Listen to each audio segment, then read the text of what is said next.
እንመካከር ይፈታል ችግሩ እንነጋገር በሉን እንስማማ ከሩቅ አይመጣም እኛን ያስማማ ኢትዮጵያ የሁሉም ጎጆ ናት። ስለዚህ ኢትዮጵያውያን የተለያየ እምነት ይኖራቸው፣ የተለያየ ሐሳብ ይኖራቸው፣ የተለያየ ምኞት ፍላጎት ይኖራቸው፣ ፍላጎታቸው ምኞታቸው ሐሳባቸው ግን አንድ ላይ ተሰብስበው ሼር ማድረጋቸው ለዚያች ጎጆ መጽናትና መኖር ህልውና ወሳኝ ነው።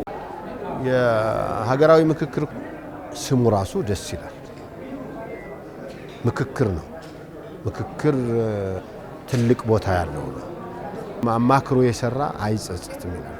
ምክክር ባህል ማድረግ፣ በህዝብ ውስጥ መግባባት እንዲኖር ማድረግ፣ ለወጣቶች ስራዎች እንዲፈጠሩ ማድረግ፣ ለዚህ ሁሉ መሰረቱ ሰላም ስለሆነ ሰላምን በሰላማዊ መንገድ ማምጣት ለኛ ደግሞ መሰረታዊ ዓላማችን ስለሆነ የወደፊት የኢትዮጵያ ተስፋ ብሩህ ነው ብለን እናስባለን። ዓላማችን ራዕያችን በመንግስትና በህዝብ መካከል ያለውን ግንኙነት ማሻሻልና መተማመንን መፍጠር፣ አዲስ የፖለቲካ ስርዓት መገንባት፣ ለዲሞክራሲያዊ ስርዓት መሰረት መጣል፣ ወቅታዊ ችግሮች ተፈተውና ዘላቂና አስተማማኝ ሰላምን ማረጋገጥ፣ ጠንካራና ቅቡልነት ያለው ሀገረ መንግስት ለመገንባት መሰረት መጣል፣ እጅግ መሰረታዊ በሆኑ ባላግባቡን ጉዳዮች ላይ ሀገራዊ መግባባት ተፈጥሮ ማየት ነው።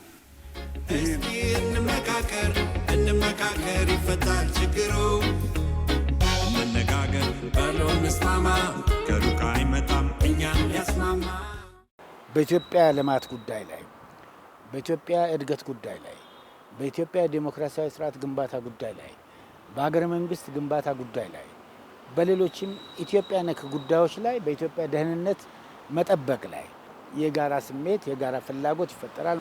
ይሄ ደግሞ ትልቅ ሀገራዊ ጉልበት ይፈጥራል፣ ብሔራዊ አቅም ይፈጥራል። ይሄ ብሔራዊ አቅም ኢትዮጵያን ካለችበት ደረጃ ከፍ ያደርጋታል ማለት ነው። የውይይት ባህል እንደ ኢትዮጵያ ላለ ሀገር በእጅጉ አስፈላጊ ነው።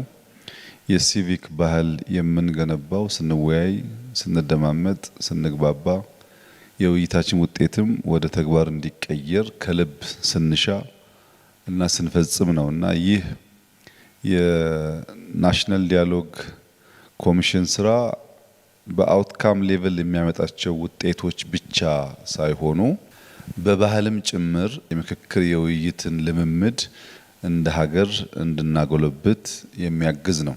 እስኪ እንመካከር ይፈታል ችግሩ እንነጋገር በሉን እንስማማ